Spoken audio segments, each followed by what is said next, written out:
الحمد لله على إحسانه، والشكر له على توفيقه وامتنانه، وأشهد أن لا إله إلا الله وحده لا شريك له تعظيما لشأنه، وأشهد أن نبينا محمدا عبده ورسوله قد بلغ الرسالة وأدى الأمانة ونصح الأمة وجاهد في الله حق جهاده.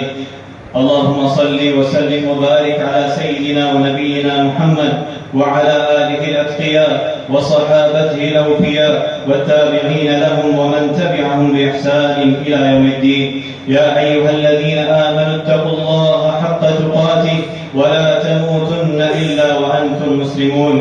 أيها المسلمون، فيا عباد الله، لقد أوصى الله بالإحسان إلى الوالدين بعد الأمر بعبادته، ومن أكبر الحقوق وأوجبها على المسلم حق الوالدين، ولهذا قرنه سبحانه بحقه كما قال تعالى: واعبدوا الله ولا تشركوا به شيئا وبالوالدين إحسانا.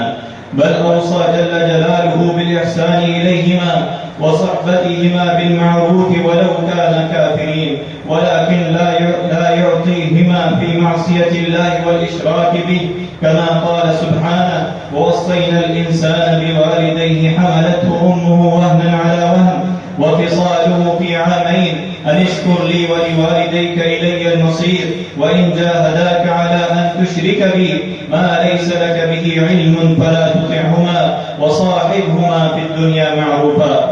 ولعظم بر الوالدين والإحسان إليهما فإنه مقدم على الجهاد في سبيل الله، كما في الحديث أن رجلا جاء إلى النبي صلى الله عليه وسلم يستأذنه في الجهاد، فقال: أحي والداك؟ قال: نعم.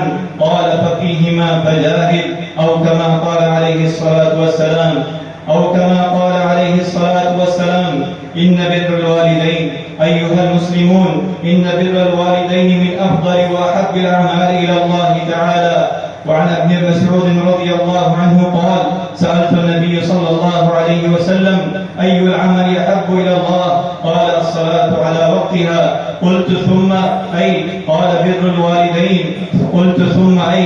قال: الجهاد في سبيل الله، أو كما قال عليه الصلاة والسلام. ومن ثمرات بر الوالدين أنه من أسباب رضا الله تعالى على العبد. فعن عبد الله بن عمر وابن العاص رضي الله عنهما أن النبي صلى الله عليه وسلم قال: رضا الرب في رضا الوالدين، وسخط الرب في سخط الوالدين، أو كما قال عليه الصلاة والسلام. ومن ثمرات أيضا أنه منجاة من مصائب الدنيا وسبب لتفريج الكربات.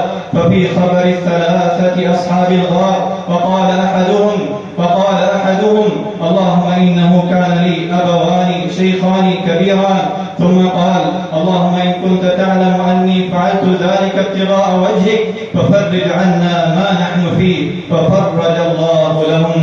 أيها المسلمون، ومنها أنه من أسباب دخول الجنة، بل هما من أبواب الجنة. فعن أبي الدرداء رضي الله عنه أن النبي صلى الله عليه وسلم قال: الوالد أوسط أبواب الجنة، فإن شئت فحافظ على الباب أو ضيع، أو كما قال عليه الصلاة والسلام. ولذلك فقد دعا النبي صلى الله عليه وسلم على من أدرك والديه أو أحدهما ولم يدخله الجنة. عن أبي هريرة رضي الله عنه أن النبي صلى الله عليه وسلم قال: رغب أنف ثم رغب أنف من أدرك أبويه عند الكبر أحدهما أو كليهما فلم يدخل الجنة، أو كما قال عليه الصلاة والسلام.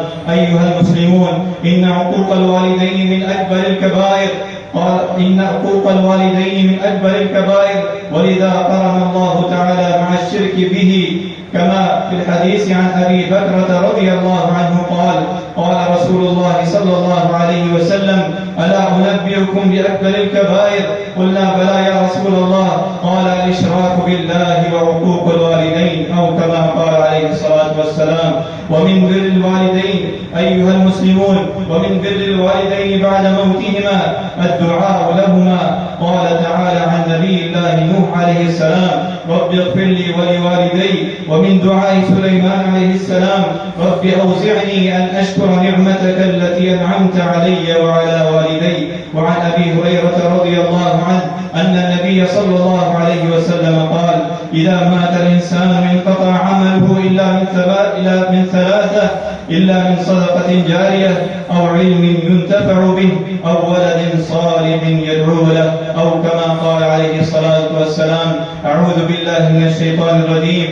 وقضى ربك ألا تعبدوا إلا إياه وبالوالدين إحسانا إما يبلغن عندك الكبر أحدهما أو كلاهما فلا تقل لهما أف ولا تنهرهما وقل لهما قولا كريما واخفض لهما جناح الذل من الرحمة وقل رب ارحمهما كما ربياني صغيرا. بارك الله لنا ولكم في القرآن والسنة، ونفعنا وإياكم بما فيهما من الآيات والحكمة. أقول قولي هذا وأستغفر الله لي منكم ولسائر المسلمين من كل ذنب وخطيئة فاستغفروه إنه هو الغفور الرحيم.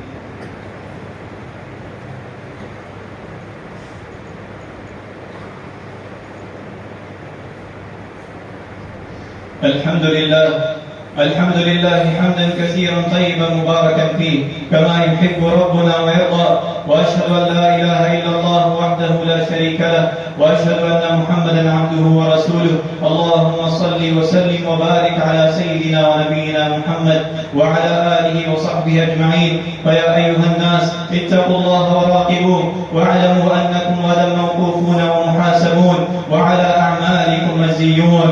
يا أيها الذين آمنوا اتقوا الله حق تقاته ولا تموتن إلا وأنتم مسلمون واعبد ربك حتى يأتيك اليقين. هذا وصلوا وسلموا على رحمة المهداة والنعمة المسداة، فقد أمركم بذلك ربكم جل في علا فقال قولا كريما: إن الله وملائكته يصلون على النبي يا أيها الذين آمنوا صلوا عليه وسلموا تسليما. اللهم صل وسلم على عبدك ورسولك.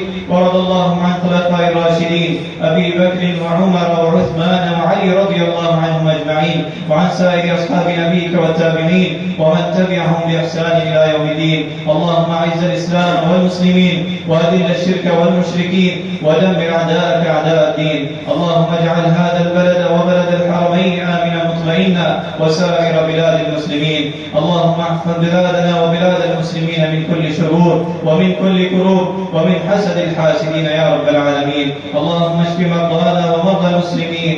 اللهم اغفر للمسلمين والمسلمات والمؤمنين والمؤمنات الأحياء منهم والأموات إنك سميع قريب مجيب الدعاء. ربنا اغفر لنا ولإخواننا الذين سبقونا بالإيمان ولا تجعل في قلوبنا غلا للذين آمنوا ربنا إنك رؤوف رحيم. ربنا آتنا في الدنيا حسنة وفي الآخرة حسنة وقنا عذاب النار.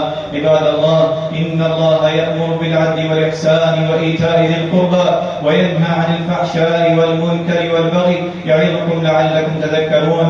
فاذكروا الله العلي العظيم يذكركم واشكروه على نعمه يزدكم ولذكر الله أكبر والله يعلم ما تصنعون.